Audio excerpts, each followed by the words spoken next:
I parked my sleek black Mercedes S-Class at the end of the long, sweeping circular driveway.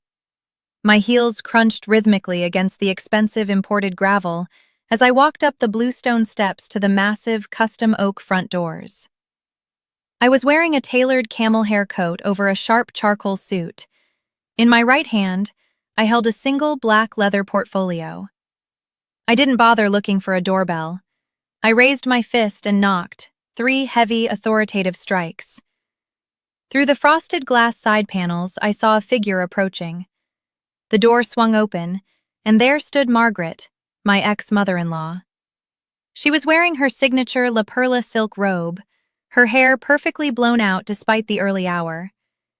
In her hand, she held a delicate porcelain cup of freshly brewed espresso.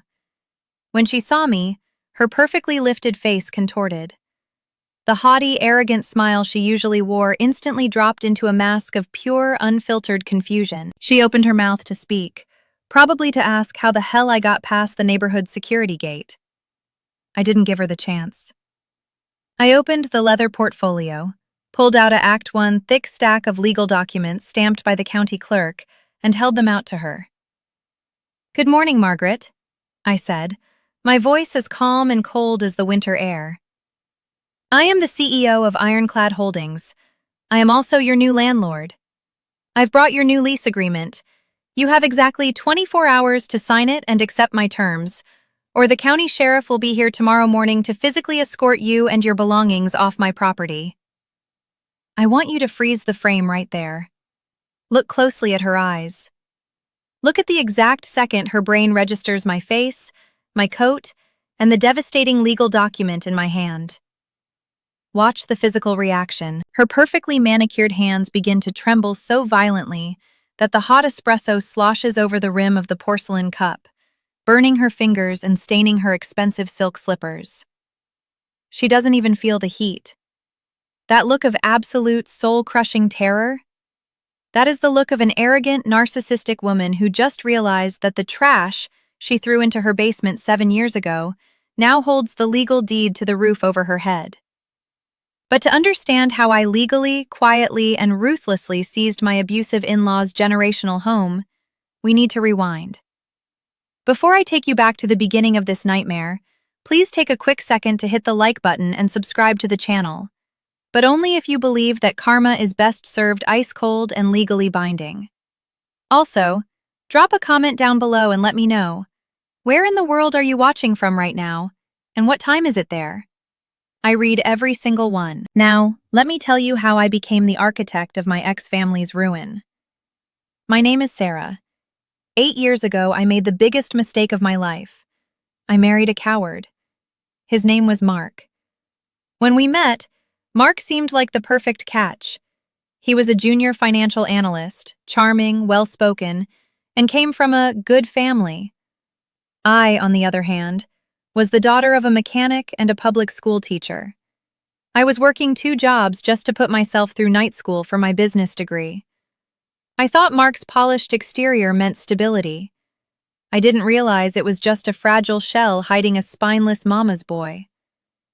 6 months after our wedding, our landlord decided to sell our apartment building. We had 30 days to move. Mark came to me with what he called a brilliant financial strategy. "My parents have a 6-bedroom estate," he said, holding my hands. "It's just the 2 of them rattling around in there. My mom said we can move in for 6 months, rent-free, while we save for a 20% down payment on our own house. It's perfect, Sarah." I hesitated. I had only met Margaret and Arthur a handful of times, and every interaction left me feeling like I had a layer of grime on my skin. Margaret was a textbook narcissist obsessed with lineage, country club statuses, and appearances. Arthur was a ghost of a man who simply funded her lifestyle and stayed out of her way. But I was exhausted. I was drowning in student debt. The idea of saving rent for 6 months clouded my judgment. I agreed. The day we moved in, the dynamic was established before I even crossed the threshold. The estate was breathtaking. Soaring ceilings, pristine white Persian rugs, the overwhelming scent of Joe Malone eucalyptus candles. Margaret stood in the grand foyer, watching me carry a heavy cardboard box of my clothes inside. She didn't offer to help. She just stared at my scuffed sneakers, making sure I knew they didn't belong on her imported hardwood floors. "Welcome home, kids," Margaret purred, her voice dripping in that fake, sugary tone that manipulative people use when they are setting a trap. "Thanks, Mom," Mark smiled, grabbing his golf clubs. "I'll take these up to the East guest room." Margaret held up a single manicured finger. "Oh, actually, sweetie, about that." I stopped on the bottom step, the heavy box digging into my forearms. "I was looking at the guest rooms," Margaret said, feigning an apologetic sigh. "And I realized Arthur's investors are flying in next month from London, and then my bridge club is hosting their weekend retreat. We really need those 3 upstairs suites for actual guests, people who need to be comfortable." I blinked. Actual guests. The implication hung in the air, heavy and toxic. We were not guests. We were a nuisance. I was a nuisance. "So, where are we supposed to sleep, Mom?" Mark asked, his voice already shrinking, reverting back to a timid child. Margaret smiled, her eyes locking onto mine with a cold, predatory gleam. "You and Sarah can take the basement. It's cozy." My heart dropped into my stomach. "The basement?" I echoed. "Margaret, the basement is unfinished concrete. There's no drywall. It's an industrial storage space." Margaret let out a sharp, condescending laugh. "Oh, Sarah, don't be so dramatic. You come from a very modest background. I'm sure you're used to roughing it. Besides, beggars can't be choosers, right?" I turned to Mark, waiting for him to defend me. Waiting for my husband to look at his mother and say, "Absolutely not. My wife is not sleeping on a concrete floor while you have 3 empty king-sized beds upstairs." Instead, Mark wouldn't even meet my eyes. He looked at the floor, shifted his weight, and muttered, "It's just temporary, Sarah. Let's just go downstairs. Don't cause drama." Don't cause drama. Those 3 words were the moment my marriage died. I just didn't sign the paperwork until a few months later. I carried my box down the wooden stairs. The air grew noticeably colder with every step. I pushed open the heavy utility door. The basement was exactly as I feared. Gray, weeping concrete walls. Exposed fiberglass insulation in the ceiling. The loud, mechanical roar of the massive industrial water heater. It smelled of mildew, dust, and degradation. That night, as I laid on a cheap inflatable air mattress, wrapped in 2 sweaters because the cold was seeping through the floorboards into my bones, I listened to the sounds of the house above me. I could hear Margaret walking in her heels. I could hear the clinking of wine glasses. They had put me in a cage. They had stripped me of my humanity, reducing me to an infestation they were generously allowing to exist beneath their feet. And my husband had held the door open for them to do it. Let me stop right here and talk to you directly. Have you ever been in a relationship where your partner told you that standing up for your basic human dignity was causing drama? Have you ever watched the person who swore to protect you fold like a cheap lawn chair the second their toxic family disrespected you? How did you handle it? Did you fight back? Or did you pack your bags? Drop a comment below. I read every single one, and I know someone out there needs to hear your story today to know they aren't crazy for wanting to leave. Because what Margaret didn't realize as she slept in her silk sheets above me was that by putting me in the dark, she gave me exactly what I needed: the silence to open my eyes and the shadows to start planning my escape. I survived in that basement for 8 agonizing months. Every morning, I woke up to the deafening roar of the water heater, my breath visible in the damp, freezing air. I would quietly climb the stairs to use the downstairs powder room to get ready for work. I was working full-time as an administrative assistant at a commercial real estate firm, while simultaneously taking online courses to get my real estate license. But Margaret didn't see a driven, exhausted woman. She saw free labor. Because we were living rent-free, Margaret decided I owed her the equivalent in domestic servitude. When I came home from a 9-hour shift, She would leave passive-aggressive notes on the marble kitchen island. Sarah, the baseboards in the formal dining room need dusting. Use a toothbrush. Also, Arthur's shirts are in the laundry room. Heavy starch on the collars only. Mark did nothing.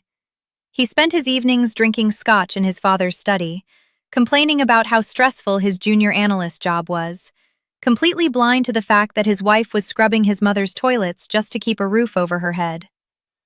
The breaking point arrived on Thanksgiving. Margaret had decided to host a lavish, catered-style Thanksgiving dinner for 30 of Arthur's most affluent relatives and investors. The caveat? She didn't hire caterers. She demanded that I cook the entire meal. "It's the least you can do, Sarah," Margaret had told me, sipping her wine while I peeled 20 pounds of potatoes. "You've been living under our roof for almost a year. It's time you contributed something to the family lineage." For 3 days, I didn't sleep. I roasted, baked, basted, and chopped. I prepared a 20-pound turkey, homemade cranberry reduction, scalloped potatoes, and 4 different pies. By the time the guests arrived at 4 p.m., my feet were bleeding inside my shoes, my back was screaming, and my clothes smelled like grease and sage. The guests filtered in, wearing cashmere sweaters and pearls. The dining room was set flawlessly: crystal goblets, silver chargers, and a massive autumnal centerpiece. I brought out the final dish, a heavy ceramic bowl of glazed carrots, and placed it on the sideboard. I wiped the sweat from my forehead, untied my apron, and walked toward the massive dining table to find my seat. I counted the chairs. 30 chairs. 30 place settings.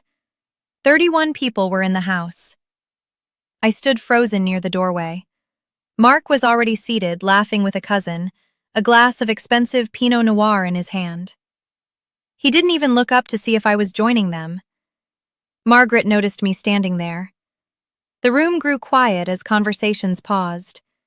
She glided over to me, her smile tight and absolutely venomous.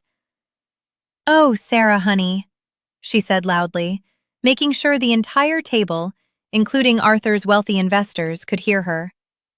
"I am so sorry. There just simply wasn't enough room at the main table for everyone." She picked up a small, chipped ceramic plate from the kitchen counter, one she used for the dog's treats, and handed it to me. "Why don't you make yourself a little plate and take it downstairs to the basement?" Margaret suggested, her voice dripping in fake sympathy. "It's so loud up here anyway, and we wouldn't want you feeling out of place listening to all this corporate talk. You wouldn't understand a word of it. You go on down, sweetie. You understand, right?" The silence in the dining room was suffocating. I looked at the 30 faces staring at me. Some looked pitying. Most looked away, embarrassed. I looked at Mark, my husband, the man I had vowed to build a life with. He was looking down at his plate, aggressively cutting his turkey, refusing to make eye contact with me. He was letting his mother publicly declare that I was not good enough to eat at the same table as human beings. I was the help. I was the dog being sent to the basement with scraps. Something inside me snapped. But it wasn't a loud, dramatic break. It was a quiet, profound severing. I didn't yell. I didn't flip the table. I took the small ceramic plate from Margaret's hand. "Of course, Margaret," I said, my voice dead calm. "I understand perfectly." I didn't put any food on the plate. I walked down the hallway, opened the heavy wooden door, and descended into the freezing, damp concrete basement. I sat down on my deflated air mattress in the dark. I didn't cry. The tears wouldn't come. Instead, a deep, terrifying, absolute clarity washed over me. I realized that I was married to a coward, enslaved by a monster, and entirely responsible for my own rescue.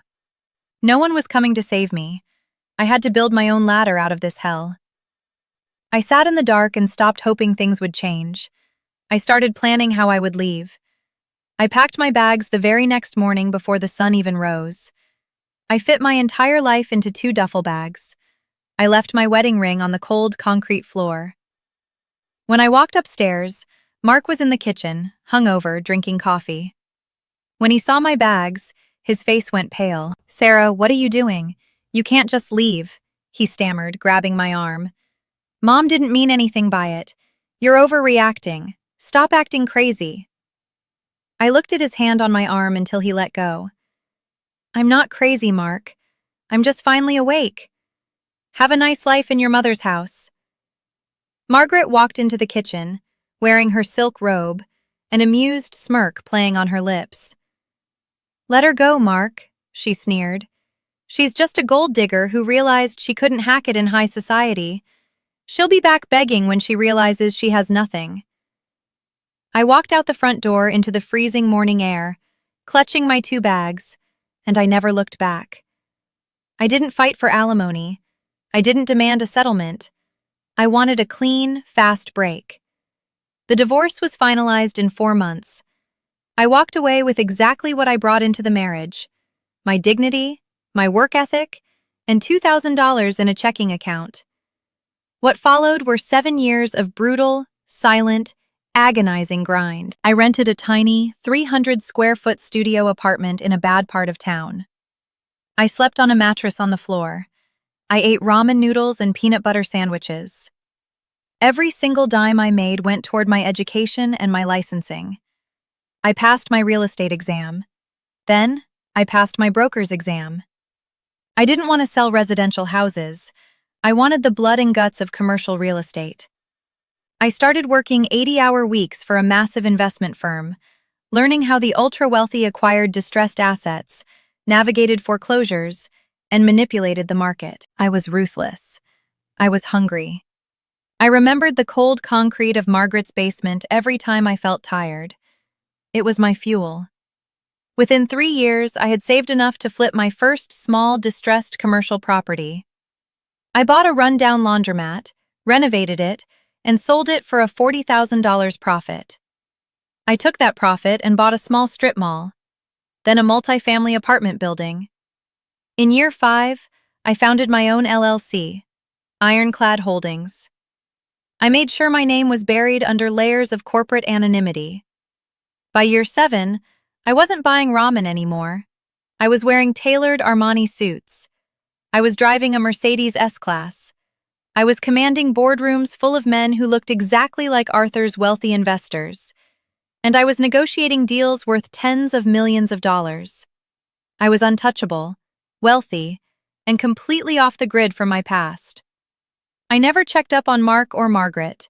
They were dead to me. But karma has a funny way of delivering the mail precisely when you forget you ordered it. Let's pause here.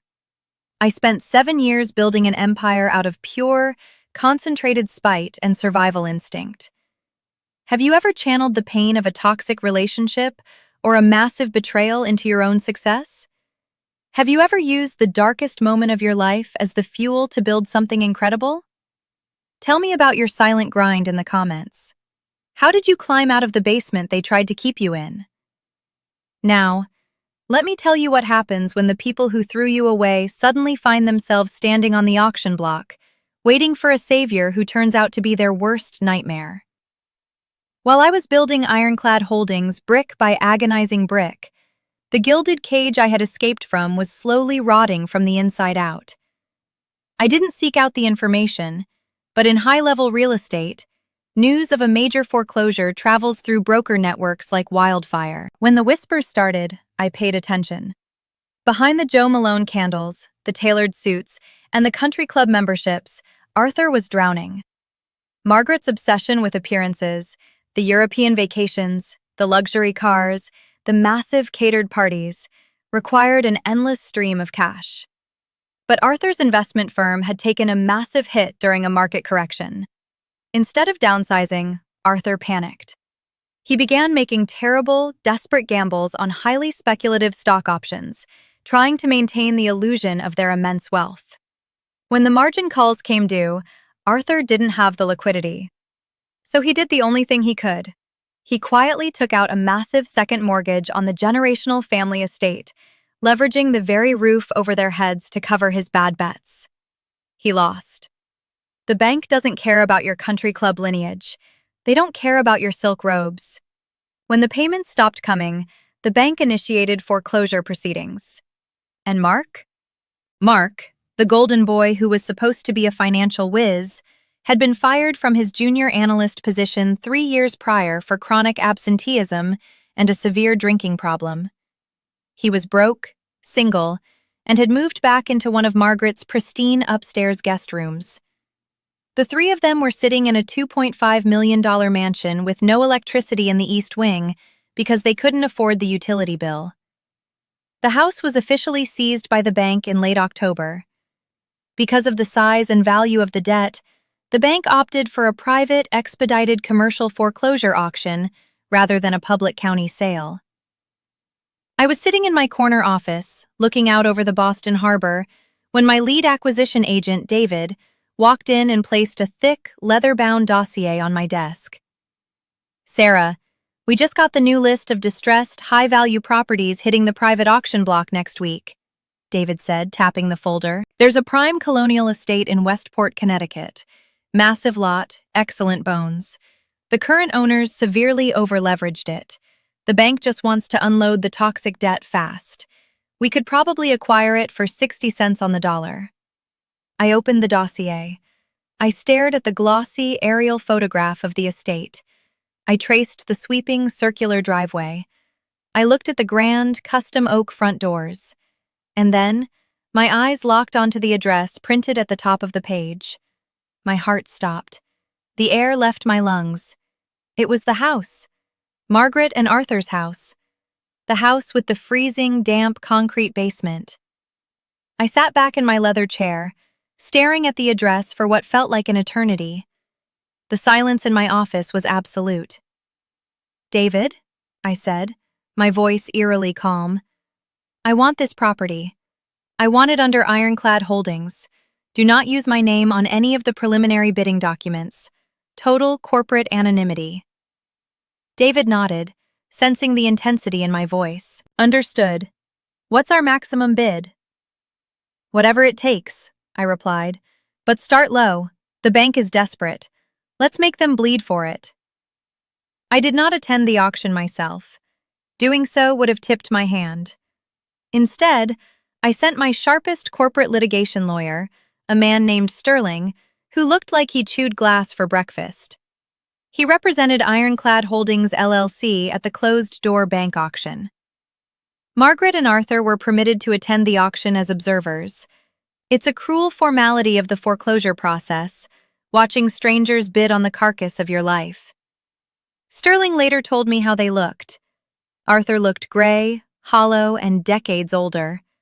Margaret was weeping into a lace handkerchief, clinging to Arthur's arm, completely broken. The bank's opening asking price to clear the debt was $1.8 million. Sterling didn't flinch. He let the silence stretch, letting the bank executives sweat.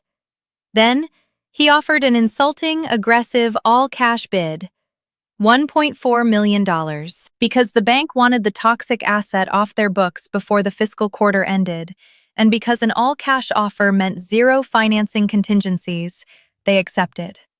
Just like that, for $1.4 million in pure cash, Ironclad Holdings LLC became the sole legal owner of the estate. Immediately after the gavel fell, the bank formally notified Margaret and Arthur that their home had been purchased by an anonymous corporate entity. They were given standard notice. They had 14 days to vacate the premises or face legal eviction. 3 days later, an email arrived in the official Ironclad Holdings corporate inbox. My assistant forwarded it to me immediately. The email was from Margaret. It was a long, desperate, groveling message addressed to the Board of Directors of Ironclad Holdings. She pleaded for mercy. She explained that Arthur had fallen ill due to the stress. She explained that her son, Mark, was between jobs and couldn't support them. "We have nowhere to go," Margaret wrote. "Please, we are begging you. Is there any way we could sign a lease? We can scrape together enough to pay market rent if you just allow us to stay in our home until we get back on our feet. We will be perfect tenants. Please don't throw us out into the cold." I read the email 3 times. I printed it out and laid it on my desk. "Please don't throw us out into the cold." The agonizing irony of those words coming from the woman who banished me to a freezing concrete floor made me dizzy. I picked up my desk phone and dialed my lawyer, Sterling. "Sterling," I said, staring at Margaret's email. "Draft a month-to-month lease agreement for the Westport property. Market rate. But I need you to add a very specific, non-negotiable addendum restricting the tenant's physical access to the property." Sterling paused. "Restricting access to the house they're renting? How specific?" "Extremely," I said, a slow, cold smile spreading across my face. "Draft the lease to state that the entire upper levels of the estate, the kitchen, the living room, the formal dining room, and all the bedrooms, are strictly off-limits to the tenants due to immediate corporate renovation. The tenants are legally permitted to occupy and inhabit only one designated area of the property." "Which area?" Sterling asked. "The unfinished basement," I replied. I instructed Sterling to reply to Margaret's email, acting as the corporate representative. He informed her that Ironclad Holdings had graciously approved her request for a temporary lease, despite the impending renovations. He told her the CEO of the company would personally deliver the lease agreement to the property on Tuesday morning for their signatures. Margaret replied within 5 minutes, thanking the generous CEO profusely. She had no idea who she was thanking, but she was about to find out. Which brings us right back to where we started. A freezing November morning. The frost on the lawn, the heavy, authoritative knock on the custom oak front doors. Margaret stood in the doorway in her silk robe, the spilled espresso staining her slippers, her face frozen in absolute, soul-crushing terror. I held the thick, federal-stamped lease agreement in my outstretched hand. I don't understand," Margaret whispered, her voice trembling so badly it barely made a sound. She looked past me, frantically searching the driveway, perhaps hoping this was a cruel prank, and the real CEO of Ironclad Holdings was waiting in the car. "There's nothing to misunderstand, Margaret," I said, my voice dead calm. "I am the CEO. I am the sole owner of Ironclad Holdings, and as of last Thursday, I own this house." The commotion at the front door had finally drawn attention from inside. The heavy footsteps of 2 men echoed in the grand foyer. Arthur and Mark appeared behind Margaret. Mark looked awful. He was wearing wrinkled sweatpants, his face bloated from alcohol, his eyes bloodshot. When he saw me standing there in my tailored cashmere coat, looking like exactly what I was, a multimillionaire CEO, he actually stumbled backward, bracing himself against the pristine white wall. "Sarah?" Mark gasped, his jaw going slack. Arthur didn't say a word. He just stared at the leather portfolio in my hands, instantly realizing the horrific truth of their situation. The businessman in him understood the checkmate before the others did. "Hello, Mark." "Arthur," I said smoothly. I didn't raise my voice. I didn't need to. I held all the cards and we all knew it. "I received your mother's desperate email. You begged the corporate landlord for mercy. You begged not to be thrown out into the cold." Margaret finally found her voice. It was a shrill, hysterical shriek. "You set us up! This is illegal! You can't just buy our house and show up here to humiliate us." "I assure you, Margaret, the foreclosure auction was entirely legal," I replied, stepping slightly into the doorway, forcing her to step back. "I bought this property for $1.4 million in cash. I hold the deed. You currently hold absolutely no legal right to stand on these hardwood floors." Margaret began to hyperventilate. Mark was staring at me, paralyzed. "But," I continued, opening the leather portfolio, "I am a reasonable woman. You begged to sign a lease, so I had my lawyers draft one." I pulled the thick stack of papers out and held them up. "You will pay market rent directly to Ironclad Holdings, due on the 1st of every month," I explained clinically. "However, there is a very specific, non-negotiable clause in this lease. Page 6, Addendum B." I watched Arthur's eyes flick to the papers. He was sweating now. As the owner, I am immediately gutting and renovating the upper levels of this estate to prepare it for commercial resale, I said, my eyes locking dead onto Margaret's. Therefore, if you sign this lease, you are legally restricted from entering the grand foyer, the living room, the formal dining room, and all the upstairs bedrooms. Your occupancy is strictly confined to the only space not slated for immediate renovation. The realization hit Margaret like a physical blow. Her knees buckled slightly, and Arthur had to catch her arm to keep her from collapsing. The basement, I said, letting the word hang in the freezing air. No! Margaret sobbed, shaking her head violently. No, you can't do that. It's unfinished concrete. It's freezing. There's no drywall, no heat. It's a storage space. We can't live down there. Oh, Margaret, don't be so dramatic, I said, repeating the exact words she had used to condemn me 7 years ago. My voice was eerily sweet, a perfect mocking echo of her own toxic cruelty. Beggars can't be choosers, right? Besides, it's cozy. Mark let out a choked, pathetic noise. He finally understood the depth of the vengeance I had constructed. You have 24 hours to review and sign the lease, confining yourselves to the concrete floor, I said, handing the thick packet to Arthur, who took it with shaking hands.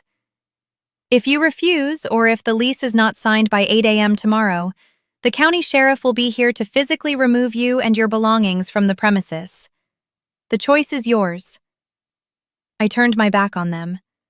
I walked down the bluestone steps, the crunch of my heels on the imported gravel the only sound breaking the silence. As I opened the door of my Mercedes, I heard Margaret let out a long, agonizing wail. It was the sound of a woman whose pride, ego, and entire reality had just been legally, permanently shattered. I got into my car, started the engine, and drove away without looking in the rearview mirror. Margaret's pride was her ultimate undoing. She could not stomach the humiliation of living in the basement of the house she used to rule. They refused to sign the lease. 3 days later, just as I promised, the county sheriff arrived at the estate with an official eviction order. Neighbors watched from their windows as Margaret, Arthur, and Mark were escorted off the property. Because they were completely broke, they couldn't afford a hotel. They moved into a cramped, low-income, 2-bedroom apartment on the far side of the county. I heard through the grapevine that Arthur filed for bankruptcy shortly after. Mark, having no real skills and a ruined resume, is currently working as a cashier at a local hardware store.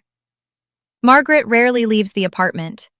Her bridge club friends completely cut ties with her when the foreclosure became public knowledge. As for the estate, I didn't keep it. The house held too many ghosts, too much negative energy. I hired a premier contracting firm, completely gutted the interior, and renovated the entire property. We finished the basement, adding beautiful drywall and heated floors. 6 months later, I put the estate back on the market. It sold in a bidding war for $3.2 million. Ironclad Holdings cleared a massive $1.5 million profit on the flip. Looking back, surviving that damp, freezing basement was the most painful, defining period of my life. But it taught me a crucial psychological lesson about the people who try to break you. Toxic people operate on a system of conditional self-worth. They only value people they can control, demean, or extract resources from. Margaret and Mark didn't put me in the basement because there was no room upstairs. They put me there to ensure I knew my place. They needed me to be small so they could feel big. When you realize that someone's cruelty is just a reflection of their own deeply pathetic insecurity, they lose their power over you. Walking away from abuse is not weakness. Packing your bags in the middle of the night, leaving behind a coward and a narcissist, is not causing drama. It is the ultimate act of self-preservation. It is the absolute prerequisite for success. You cannot heal in the same environment that broke you. You have to leave the basement behind. If you are watching this, and you are currently trapped in a situation where you are being treated like an option, an inconvenience, or the help, hear me now. You are not the basement they try to put you in. You are not the labels they assign to you. You are the architect of your own life. Use the silence of your suffering to plan your escape. Grind in the dark. Educate yourself. Build your empire so strong and so tall that when they finally look up to see you, the light from your success blinds them. Thank you for listening to my story. If this resonated with you, if it gave you hope, or if you just love a perfectly executed, legally binding checkmate, please hit the like button, subscribe to the channel, and share this video with someone who needs to hear it. Stay strong, set your boundaries in iron, and I will see you in the next story.